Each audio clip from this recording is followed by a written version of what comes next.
Well, leading Jewish organisations have condemned the Foreign Minister's calls for steps towards a ceasefire in the Middle East. Live to our Sky News political reporter Joel Philp now. Joel, these groups took issue with Penny Wong's calls for attacks on Gaza hospital to stop and these calls for steps towards a ceasefire.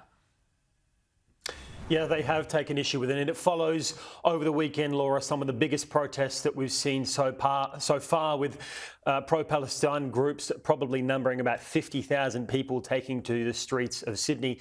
The Foreign Minister yesterday on television effectively said that she wants to see steps towards a ceasefire, but also has said that despite the fact that Hamas is apparently burrowed into hospitals in the Gaza Strip, she does not believe that those hospitals should be attacked. And she believes that other countries will be joining Australia in effectively saying that those kind of targeting of hospitals, even if they're used for military purposes, needs to stop. Now, we've had Jewish organisations today effectively saying that this Hamas problem needs to be dealt with now, or it will engulf the region in conflict into the future, and that the only way for peace for Palestinians is to tackle Hamas.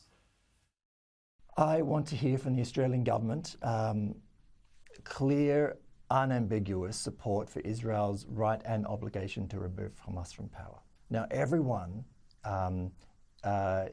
should be horrified by the impact on this war on civilians in Gaza. I am horrified, and I know members of the Australian Jewish community are horrified. Okay, but that horror and that outrage needs to be directed at the party legally and morally responsible for the impact of civilians, which is Hamas.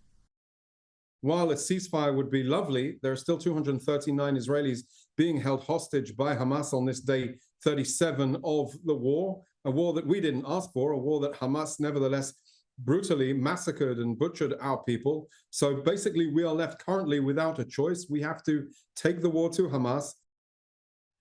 We saw some of the protesters across the country turn violent and aggressive over the weekend, and we've had Jewish communities since this conflict began saying that they feel afraid, especially about sending their children to school. Someone from the opposition, James Patterson, has effectively accused the Foreign Minister of Penny Wong of switching up the government's foreign policy in this language. He wants clarity on that. Let's take a listen to his response. For the Foreign Minister on insiders to accuse Israel of attacking hospitals, and for other ministers in the government to leave open the possibility that Israel is guilty of genocide or crimes against humanity or war crimes, is a very dangerous and inflammatory thing to do when we should be urging calm. I am deeply afraid, Laura, that something terrible is going to happen in this country. All the signs are there.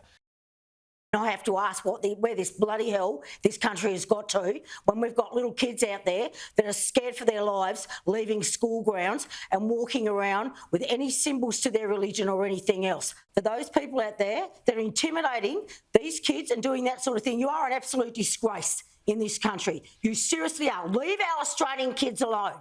Leave them alone and leave them out of it. You are not on the bloody Gaza Strip. A lot of emotions flowing there, Laura, on what is undoubtedly a heartbreaking issue for everyone to consider. Of course, Parliament is sitting again today, so we'll see what question time brings. And Joel, thank you.